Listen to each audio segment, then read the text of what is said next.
The world has been going through quite a lot for the past 2 years because of COVID and now with the Russian-Ukraine war. And because of all this combined, there have been fears of recession doing the rounds for quite some time. But there is this one term called stagflation that we're getting to hear a lot now when considered from an economic point of view.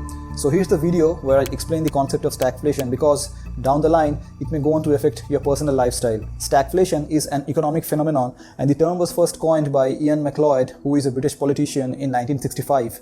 It comes from the combination of two terms, that is stagflation and inflation. So stagnation, as evident from the word, happens when the economy of a country stagnates or the economic growth slows down drastically. And along with that, there is also an increase in the rate of unemployment in the country. And inflation happens when there is an increase in the price of goods and services, and that could be due to various reasons. So when these two things happen together at the same time, that's when stagflation is born. It can be quite disastrous when considered in the list of economic disasters that can happen, because when there is an economic slowdown and there is high unemployment, people won't have money anyways, and on top of that, if the price of goods and services are quite high, you can imagine what will happen. So it's a very bad and tricky situation to be in for the economy of any country. Now, stagflation is even worse than a recession because of the elements involved here and the inability for the government or the central bank of any country to manage those at the same time. So let me explain how. So when there is inflation, the central bank of any country tends to increase its interest rates. So you must be hearing for the past few months that the Reserve Bank of India is increasing the repo rate consistently, or the Federal Bank of, that is the Central Bank of America, they have been increasing their interest rates as well. They are doing this with the intention of bringing down inflation, because when the interest rate increases, the cost of borrowing for businesses and common people like you and me also goes up. And when that happens, we tend to spend less on products and services because loans, EMIs or credit of any form have got expensive now. And when that happens, the demand for the products and services will go down, and that will ultimately result into a drop in the price of the goods and services. So that's the intention with which the government increases the interest rate in order to handle inflation. But the problem arises when there is also an economic slowdown at the same time. But there is a big downside to continuously keeping on increasing the interest rate. You see, when the cost of borrowing in a country increases, that is not good news from the business point of view, because majority of the businesses, especially the small ones, are heavily dependent on credit or loan. And when the interest rate for that increases, the cost of running a particular business also goes up. And because of that, there might be salary cuts, there might be layoffs, and businesses won't expand further, etc. And all this stuff goes against businesses flourishing properly in a country. For common people like you and me, an increase in interest rate will result into consumer loans like home loan, car loan, student loans, personal loans, etc. All these would become expensive for us. So the entire environment of the country would shift towards conserving money or saving money rather than spending it on goods and services. And obviously that's the intention with which the Reserve Bank has increased the interest rate, but there has to be a limit to that. If the inflation goes way above the roof, you cannot just keep increasing the interest rate to bring that down, because at some point that will negatively affect the economy, and that can be a major risk. And this would not be much of a problem if there is just inflation and there aren't any other factors that is negatively impacting the economy. But in case of stagflations, more likely than not, there are other external factors apart from the inflation thing that is negatively impacting the economy. And on top of that, if you keep on increasing the interest rate in order to contain inflation, that can have a further negative impact on the economy, and the GDP will go down even more. So you can see there is not much you can do here because these two are linked.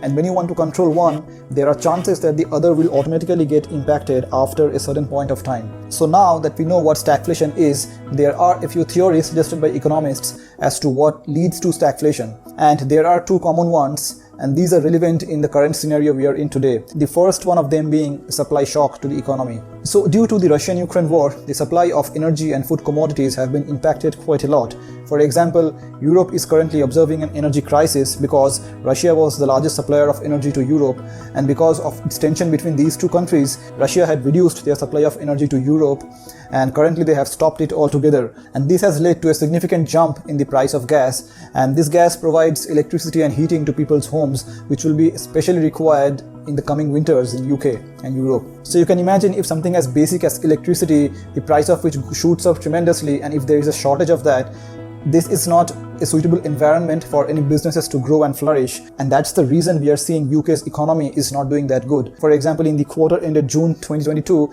their GDP fell by 0.1%. So you can see both the issues of an inflation and economic slowdown here. The number 2 theory is poor economic decisions taken by the government of any country. We saw this in the case of US and Europe during COVID, wherein the government announced various financial aids to support their people and to bring the economy out of the recession that it was entering into. But this ended up putting money in people's hand, or it increased the supply of money in the economy, and this naturally led to an increase in consumer spending. So the demand went up, but there was a shortage of supply because of COVID, and obviously by the time Russia had invaded Ukraine. And because of this gap in demand and supply, this again caused huge inflation, especially in US and around the world. I made a video separately regarding this, wherein I discussed in details as to what caused one of the highest inflations in US for the past decades. You can check that one out here. But not just US and Europe, inflation has been doing the rounds for quite some time around the world now. Majorly it was due to COVID previously, but now that is more or less over.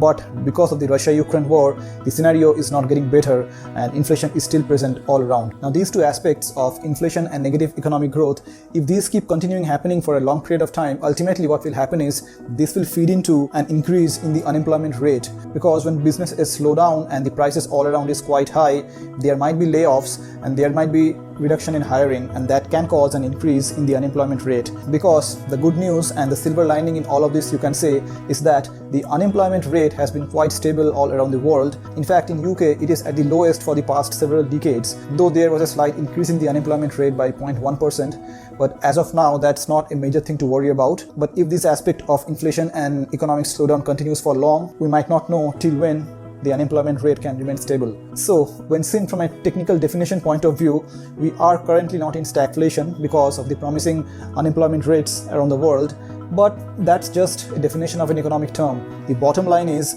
as long as the Russian-Ukraine war continues, inflation will remain to be high because of the bottlenecked supply chain, and because of that, the economic development will also remain restricted. And if this continues happening, we might positively end up entering stagflation. Phases like this assumes importance to some extent for all of us because it has learnings in it. For common people like you and me, the central banks, the government, and for everyone. And such learnings will always come to use when such economic downturns happen again, because they will happen once or twice in a decade or two, and that's when those learnings will come into use and help us recover faster from them than we did last time around. If you want to check out why US is undergoing one of its highest inflations, you can go ahead and click here. And if you want to know why this might be a right time for you to develop an emergency fund, you can go ahead and click here. That was it for this video, and until the next one, take care, see you, and bye-bye.